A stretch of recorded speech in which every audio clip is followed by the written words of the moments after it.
Frozen Seafood Company sa MEPS 1. Nga kalit lang nanangtang og 245 ka mga trabahante.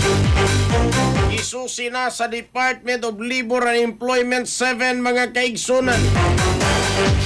Sigbog away dia mga politiko. Intas to mga trabahante gipangtangtang na sa inyong kasultian eh. Detalye sa report sa Ronato gini piragi sa pagpamati ni Katropang Crystal Joy Felarga. Live report.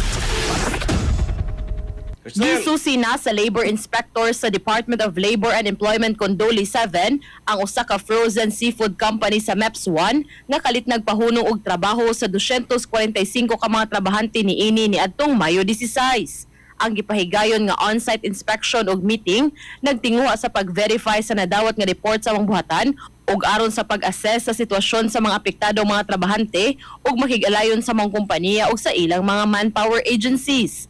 Ang management sa mga kompanya ni pasabot ngadto sa Doli 7 nga ang kalit nga pagtangtang sa mga trabahante tungod kini sa mga kakulian nga giatubang sa nasod sa crab export industry kung diin aduna nay mga gibawal nga i-export ngadto sa United States hinungdan nga niubos ang market demand ug di na kinahanglan og daghan nga manpower. Hinuon matud sa Doli 7 nga usa sa mga manpower agencies nibutyag kanila nga ang uban nga nawadan og trabaho na pangitaan na og laing kompanya sulod gihapon sa economic zone.